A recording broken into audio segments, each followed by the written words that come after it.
this is me in front of my family's piano. Fast forward a few years, I'm 10 years old. I've been learning the piano for 2 years, and I tell my mum, I quit. My poor mum says, why? And I say, I've been going to lessons every week for 2 years and I haven't got any better. This bloody piano is in the middle of the living room and all of my brothers and sisters can hear how bad I am. And all my friends have been going to lessons and they've been getting better. And my mum and my auntie are both piano teachers. I should be good at piano like them. But I don't, I suck. It's not fair, but I'm just not good at piano. And for 20 years, I just believed I sucked at piano. It wasn't until halfway through my master's here at Berkeley that I finally I figured out why. I just got my dream job at Khan Academy, and I learned about this concept called the growth mindset.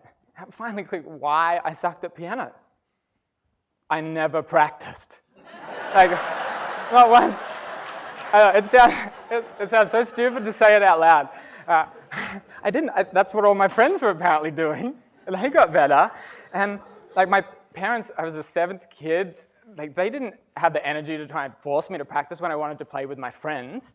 And I do actually remember playing a few times on that piano, and all I did was play these easy songs that I couldn't mess up because I wanted to show off how good I was.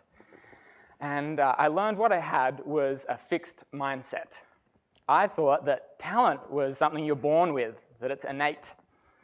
And I was lucky and unlucky enough to be good at a few things that I never learnt. That to get good at something, you have to put in effort and try and fail. It was Carol Dweck who did research with thousands of kids on their beliefs and behaviors and discovered a growth mindset and a fixed mindset. And with a growth mindset, kids believe that they can get smarter, that if they put in effort, they will get stronger. And so they put in more effort and they achieve a lot more. And then there's me, Mr. Fixed Mindset, who thinks that, who avoids failure as much as possible and just wants to prove their success.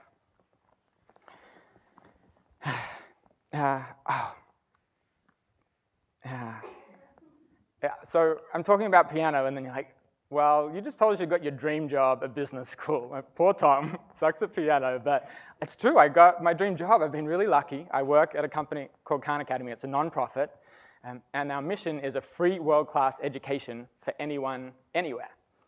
And we probably realize we've got a lot of work to do, but we've reached 60 million students already, helped them learn at their own time and pace through math, science, and humanities. And just getting all of that content in front of all of those people is going to take another decade at least, and a lot of trying and failing. But if I look a little further forward than that, I think we're at a really special moment in history. I'm not talking about AI or the Warriors. I want to do a little thought experiment. Let's go back 400 years. About 15% of the population were literate. And imagine you went up to one of those people and you asked them, what percentage of the population do you think is even capable of reading? And they would have said, well, with a great education system, 30, maybe 40% of the population is capable. And fast forward to now, and 400 years, and we know that that was wildly pessimistic. And so today, I'm asking you all, these wizened, world-changing souls, what percent of the population do you think are capable of pushing the frontiers of quantum physics, or writing the next great novel, or curing cancer? You might say, well, it's less than 1% now, but with a great education system, that could be 5, 10, 15, 40%.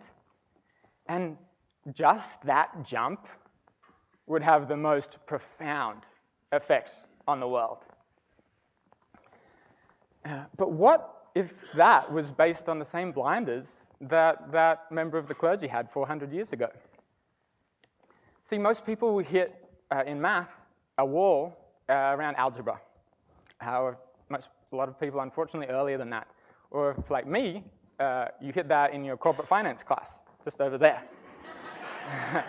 And like, as kids, we're pushed through this shitty education system that's rigid, and we build up all these Swiss cheese gaps, and they're unique to us. And at some point, all those gaps become debilitating, and it sucks. I think we've all felt it. But what if that had very little to do with your innate ability? See, I'm becoming more and more convinced, and we see it in the data, like our team at Khan, but also in the letters we receive every day, that if you let people learn at their own time and pace, and you help them fill those gaps and make sure they have a really strong growth mindset, most people can learn almost anything. The number of people that could be pushing the frontiers of physics is not just 1% or 10%, it could be almost 100%. That just would change the world in ways you can't even fathom. Like, we'll have more cures for cancer and more incredible art. We'll have more Carol Dwecks, more Carl Sagans, more Marie Curies. And that was where I was hoping and planning to leave this talk. But I have another question I want to ask. Despite my spiel, how much do we all actually believe that? Think, just close your eyes and think, when you're in line at the DMV, everyone around you, do you really believe that 10, 20, 40% of those people are capable of making those incredible world-changing contributions? I know the research really well, and I've seen it firsthand at Khan Academy, and I'm still skeptical. We're just like that member of the clergy 400 years ago. But if we think in terms of decades, that is possible. And imagine that world. Imagine the problems we will have solved or the art we will have created. And what does it mean for you? For me, just a little change in mindsets meant this. This is me playing piano, about 5 years ago when I was proposing to my wife.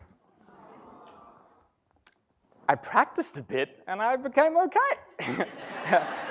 And most importantly, I know that if I want to get good, all I have to do is, so obvious, right? That was just a little change in mindsets. Imagine yourself, like I'm bounded by this shitty education system and these stubborn streaks of fixed mindset that we can't shake. What could you do? And together, at nearly 100%, what could we do as a society?